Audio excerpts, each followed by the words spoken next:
दोस्तों नमस्कार। आज की कहानी है भाभी तुम ज़्यादा ही नाजुक बन रही हो। आशा करता हूँ आप सभी कुशल मंगल हो गए। आज की कहानी शुरू करने से पहले जो भी चैनल पर पहली बार आए हैं चैनल को सब्सक्राइब करें और ऑल का आइकन जरूर प्रेस करें ताकि हमारी आने वाली सभी कहानियाँ आप तक सबसे पहले पहुँचें। तो चलिए शुरू करते हैं आज की एक नई कहानी।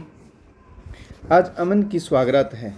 वैसे तो दोस्तों ने इस विषय में काफ़ी पहले से लेक्चर देना शुरू कर दिया था और रही सही कसर आज दादी ने पूरी कर दी। दादी ने कहा, बेटा मैं वो सब नहीं बताऊंगी जो सब ने बताया है, मैं बस एक शब्द कहूंगी। उसी में पति पत्नी के रिश्ते का सार है और वह शब्द है विश्वास। आज तुम्हें प्रीति का विश्वास जीतना है। अमन ने मन ही मन सोचा, सच में हमारे बुजुर्गों के पास कितना ज़्यादा अनुभव होता है और हम हैं कि फिजूल की बातों में समय बर्बाद करते हैं। प्रीति का विश्वास कैसे जीतना है, इसके लिए रूपरेखा तैयार करने लगा। जीवन भर साथ निभाने का वादा, खुशी और गम में साथ देने का वादा, हर इच्छा पूरी करने का वादा और न जाने क्या क्या।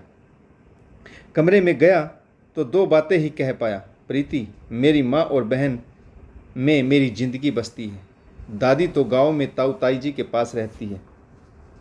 प्रीति तुम मुझसे बदले में चाहे जो कुछ मांग लेना, परंतु कभी मेरी माँ और बहन को किसी चीज़ के लिए मना मत करना और ना ही उन्हें कभी उल्टा जवाब देना।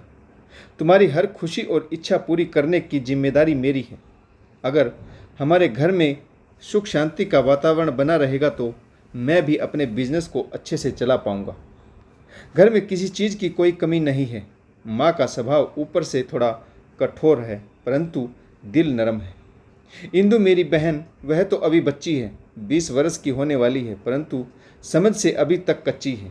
मैं चाहता हूँ उसकी शादी से पहले मैं उसकी हर इच्छा पूरी करूँ, पढ़ा लिखा कर उसे काबिल बनाऊँ। उम्मीद है तुम मेरा साथ अवश्य दोगी। प्रीति बोली, यह भी कोई कहने की बात है। पत्नी वही जो पिया मन भाए। मैं आपको कभी शिकायत का मौका नहीं दूंगी। इस प्रकार अमन और प्रीति ने अपने नए जीवन की शुरुआत की। अगले दिन से ही प्रीति ने घर के सभी कार्यों की बागडोर संभाल ली। वह अपनी सास नर्मदा को किसी भी काम को हाथ भी नहीं लगाने देती। सुबह उठते ही आंगन में बासी झाड़ू लगाकर पानी छिड़क देती, फिर नहा धोकर गैस पर चाय चढ़ा देती। इतने में नर्मदा जी जाग जाती और वह भी कुल्ला दातुन करके अपनी बहू प्रीति के साथ बैठकर ही सुबह की चाय का आनंद लेती। चाय पीते पीते प्रीति अपनी सास से यह भी पूछ लेती कि नाश्ते में क्या बनेगा। प्रीति तीनों टाइम का खाना अपनी सास से पूछकर ही बनाती थी। चाय पीकर नर्मदा जी स्नान करने के लिए चली जाती और उसके बाद पूजा अर्चना करती। अमन 7 बजे उठता और इंदु उसको तो कोई समय ही नहीं। कॉलेज में अगर कोई मॉर्निंग लेक्चर नहीं है तो वह 10 बजे तक भी सोती रहती। अमन ऑफिस जाने से पहले एक बार अपनी बहन का चेहरा जरूर देखता। अगर वह सो रही होती तो उसके कमरे में जाकर प्यार से उसे जगाता है। वह भी छोटी बच्ची की तरह अपने भाई से ऑफिस से आते समय चॉकलेट और टॉफियाँ लाने की डिमांड करती। सचमुच बहुत सुकून भरी जिंदगी थी और प्रीति ने आकर तो घर को स्वर्ग ही बना दिया। अमन के दूर के रिश्तेदार ने इंदु के लिए एक अच्छा रिश्ता सुझाया। लड़का पीजीआई में डॉक्टर है और घर परिवार भी अच्छा है। अमन ने घर आकर अपनी मां नर्मदा से इस विषय में बात की। नर्मदा जी को भी अपनी बेटी के लिए यह रिश्ता समझ में आ गया और उन्होंने अमन से कहा कि वह लड़के वालों के विषय में अच्छे से जांच पड़ताल कर ले और अगर सब कुछ ठीक ठाक है तो गांव से अपने बड़े ताऊजी को बुला ले, उनके साथ जाकर लड़के को दिखा आए। अगर तुम दोनों को लड़का समझ में आ जाए तो फिर लड़के वालों को भी इंदु को देखने के लिए बुला लेंगे। दोनों पक्ष की आपसी बातचीत से राहुल के साथ इंदु का रिश्ता पक्का हो गया। 4 महीने बाद इंदु की शादी थी। एक दिन प्रीति सुबह उठकर आंगन में झाड़ू लगा रही थी कि उसे अचानक से चक्कर आ गया और वह वहीं पर बैठ गई। नर्मदा जी ने उसे ऐसे बैठे देखा तो वह घबरा गई और प्रीति को अपना सहारा देकर कमरे में ले आई। इसके बाद प्रीति को वो मीटिंग होने लगी। नर्मदा जी स्थिति को समझते हुए पड़ोस से बुजुर्ग दाई माँ को बुला लाई उन्होंने निरीक्षण करके बताया कि प्रीति पेट से है और नर्मदा जी को बधाई देते हुए कहा, बधाई हो नर्मदा जी, आप दादी बनने वाली हैं। इंदु अभी तक सो ही रही थी, लेकिन जब उसकी आंख खुली तो सब भाभी के कमरे में जमा थे और आपस में हंसी ठिठोली कर रहे थे। नर्मदा जी अपनी बहू को समझा रही थी कि अब उसे क्या क्या सावधानियां बरतनी है। वजन तो बिल्कुल भी नहीं उठाना है, ज़्यादा तेज़ नहीं चलना है, जो मन में आए वही खाना है। उन्होंने बताया कि अगर गर्भवती स्त्री का मन किसी चीज़ के लिए तरसता है तो बच्चा होने के बाद लार टपकाता है। इंदु ने जब अपनी भाभी को इस तरह से बिस्तर पर लेटे हुए देखा तो वह बोली, माँ, भाभी को क्या हुआ और आप सब इतने खुश क्यों हैं? मुझे कोई कुछ बताएगा? तब नर्मदा जी ने हंसते हुए कहा, तू बुआ बनने वाली है और राहुल फूफा। इंदु खुशी से उछल पड़ी, ओ माय गॉड, इसका मतलब है कि अब घर में दो दो खुशियां मनाई जाएंगी, एक मेरी शादी की और दूसरी मेरी बुआ बनने की। क्या बात है, आज तो मज़ा ही आ गया। सुबह उठते ही गुड न्यूज़ सुनने को मिल गई। मेरा तो दिन बन गया। भैया जल्दी से 2-2 हज़ार के गुलाबी नोट निकालो, मुझे अपनी सहेलियों को बुआ बनने की खुशी में एक बहुत बड़ी पार्टी देनी है। नर्मदा जी ने कहा, तुझे पैसे मैं दे दूंगी, पहले जाकर अपनी भाभी के लिए एक गिलास ताज़ा ऑरेंज जूस बना कर ला। प्रीति को चलने फिरने में बहुत कमजोरी महसूस हो रही थी, इसलिए उसने अमन से कहा कि वह किसी अच्छी गायनोलॉजिस्ट से कल की अपॉइंटमेंट ले ले। अगले दिन अमन और प्रीति सुबह तैयार होकर डॉक्टर के पास जा रही थी। प्रीति ने पैर छूकर नर्मदा जी से इजाज़त ली तो नर्मदा जी ने कहा, डॉक्टर के पास जाने की क्या ज़रूरत है, दाई माँ ने कहा तो है सब ठीक है। शुरुआत के महीनों में मन ऐसे ही कच्चा कच्चा सा रहता है और कुछ भी खाने या पीने को मन नहीं करता। मेरे साथ भी तो यही होता था, इसमें घबराने वाली कौन सी बात है? अमन बोला, माँ, प्रीति को बहुत कमजोरी महसूस हो रही है। वो जो भी खाती है वह तुरंत ही वापस गिरा देती है। ऐसे तो बच्चे की ग्रोथ ठीक से नहीं हो पाएगी। मैंने गायनोलॉजिस्ट से अपॉइंटमेंट ले ली है, वह कुछ दवाइयाँ दे देगी जिससे वो मीटिंग नहीं होगी। जब अमन और प्रीति हॉस्पिटल पहुँचे तो वहाँ बहुत भीड़ थी, जिसकी वजह से काफ़ी टाइम लग गया। तब तक नर्मदा जी ने घर का सारा काम भी निपटा लिया। अमन और प्रीति हॉस्पिटल से आ गए। अमन ने अपनी माँ नर्मदा से कहा, माँ, डॉक्टर ने कहा है कि प्रीति को ज़्यादा से ज़्यादा आराम करने की ज़रूरत है। अब नर्मदा ने तलखी भरे स्वर में कहा, ठीक है, आराम करना है तो करे, हमने कौन सा काम का पहाड़ इसके सर पर रख रखा है। इंदु भी वहीं सोफे पर बैठी थी। अमन ने कहा, इंदु, हॉस्पिटल में बहुत समय लग गया और मैं और प्रीति बहुत थक गए हैं। तुम खाना गर्म कर दो और हो सके तो खाना मेरे कमरे में ही पहुंचा देना प्लीज़। यह कहकर अमन और प्रीति अपने कमरे में चले गए। इंदु अपनी माँ से बोली, अजीब बात है माँ, तुम्हें नहीं लगता भाभी कुछ ज़्यादा ही नाजुक हो गई है? भाभी जब हॉस्पिटल गई थी तब तो ठीक ठाक थी, 3-4 घंटे में ही इतनी कमजोरी आ गई। अब मेरे लिए यही करने का रह गया है कि इनके लिए गर्म खाना करके इनके कमरे में पहुंचा कर आओ। माँ, अब तुम ही उठाना अपनी बहू के नखरे। मुझे तो जल्दी से जल्दी शादी करके इस घर से विदा करो। गायनोलॉजिस्ट ने प्रीति को जो दवाई दी थी वह लेने के बाद उसे नींद भी अधिक आती थी, इसलिए वह घर के काम निपटा कर दोपहर में सो जाया करती थी।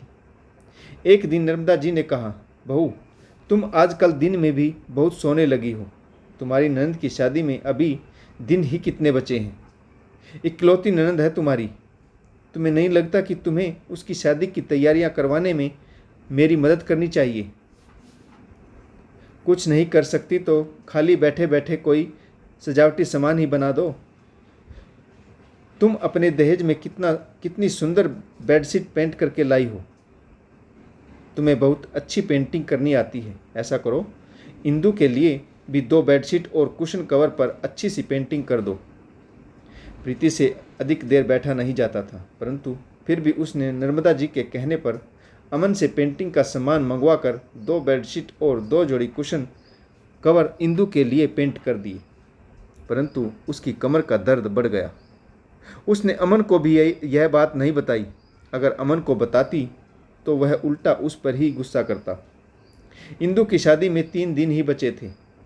अगले दिन इंदु की सास शगुन लेकर नर्मदा जी के घर आ रही थी। नर्मदा जी ने सुबह जल्दी उठकर ही मेहमानों की स्वागत की तैयारी करना शुरू कर दिया। नर्मदा जी ने प्रीति से कहा कि वह मयूर जग में पानी भरकर उसमें ज़्यादा सी बर्फ़ डाल दे, ताकि मेहमानों को पानी देते समय कोई परेशानी ना हो।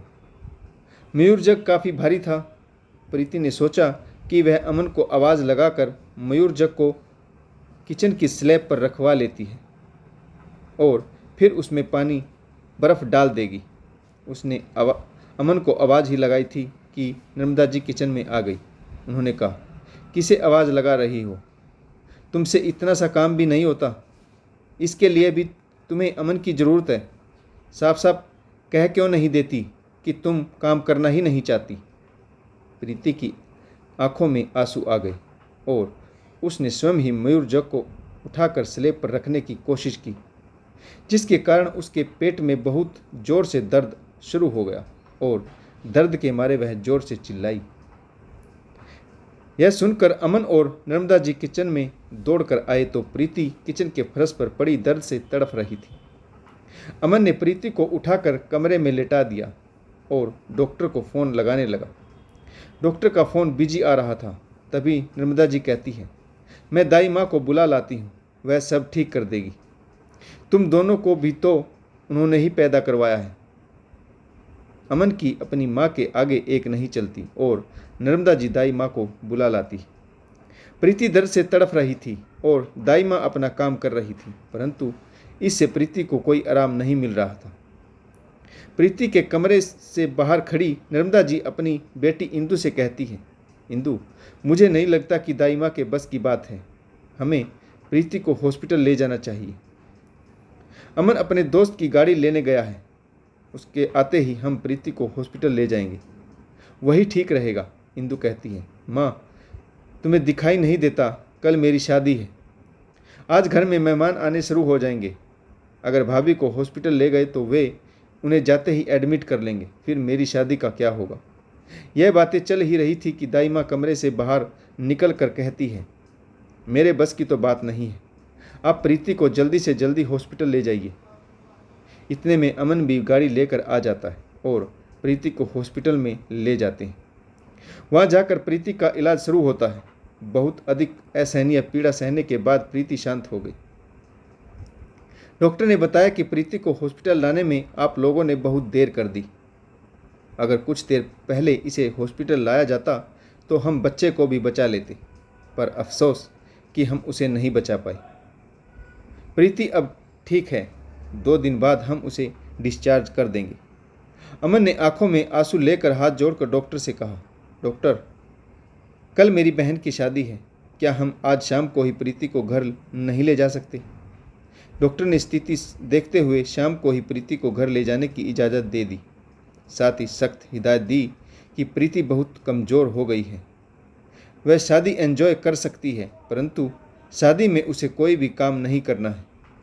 इस प्रकार अगले दिन इंदु और राहुल की शादी संपन्न हुई। इसके 1 साल बाद इंदु ने एक बेटे को जन्म दिया, परंतु प्रीति की गोद अभी भी खाली थी। नर्मदा जी बेटी के पीलिए की तैयारी कर रही थी। साथ ही यह टोटका देना कभी नहीं भूलती, भगवान ने मुझे नानी तो बना दिया, परंतु लगता है दादी बनना मेरे नसीब में नहीं। प्रीति उनकी यह बातें सुनती तो उसकी आंखों में आंसू आ जाते। वह मन ही मन सोचती, अगर उसे समय पर हॉस्पिटल पहुंचा दिया होता तो आज उसकी गोद में भी 1 साल का बेटा होता। आज इंदु के यहाँ पीलिया देने जाना था। आज ही इंदु बेटे का कुआं पूजन भी करने वाली थी। नर्मदा जी ने सभी तैयारियां कर रखी थी। इंदु के ससुराल वालों के लिए कपड़े, जेवर, गिफ्ट, छोटे बच्चे के खिलौने, कपड़े और भी बहुत सारा सामान। सुबह सवेरे इंदु का फ़ोन आया। वह फ़ोन पर रो रही थी। उसने बताया कि उसके बेटे अयान को हॉस्पिटल ले जाया गया है, उसकी हालत सीरियस है। नर्मदा जी अपने बेटे अमन और बहू प्रीति के साथ इंदु के ससुराल पहुंची तो घर में इंदु अकेली ही थी। इंदु ने बताया कि सभी लोग अयान को लेकर हॉस्पिटल गए हैं। मुझे उसकी यह हालत देखी नहीं जाएगी, इसलिए मुझे घर पर ही छोड़ गए। इंदु अपनी माँ के गले से लगकर फपक कर रो पड़ी। माँ, अगर मेरे बेटे को कुछ हुआ तो मैं जी नहीं पाऊंगी। मैं नहीं जी सकती उसके बिना। यह सुनकर अमन और प्रीति की आंखों में भी आंसू आ गए। अमन अपनी बहन को समझाने लगा कि अयान जल्दी ही ठीक हो जाएगा। इंदु ने अपनी भाभी प्रीति को गले से लगाकर कहा, भाभी मुझे माफ़ कर दो। आज जब मैं खुद माँ बनी हूँ तब मुझे समझ आया है कि औलाद खोने का दर्द क्या होता है। 1 साल पहले अगर मैं अपनी शादी की बजाय आपको हॉस्पिटल ले जाने की बात को प्रेफरेंस देती तो आज आपकी गोद में भी मेरा भतीजा होता। मैं और माँ आपकी गुनहगार हैं, आप हमें माफ़ कर दो। प्रीति ने अपनी नंद के आंसू पोंछे और कहा, सब ठीक हो जाएगा। सांस देना और लेना तो भगवान के हाथ में है। मैं भगवान से अयान बेटे के लिए दिल से प्रार्थना करती हूँ कि वह जल्दी से जल्दी ठीक हो जाए। आशा करता हूँ आपको यह कहानी ज़रूर पसंद आई होगी। अगर आपको हमारी कहानियाँ पसंद आई तो लाइक करें, शेयर करें, कमेंट्स ज़रूर करें ताकि हमारा हौसला बढ़ता रहे। कहानी पढ़ने के लिए आप सभी का बहुत बहुत धन्यवाद। जय हिंद, वंदे मातरम, भारत माता की जय, जय जवान और जय किसान।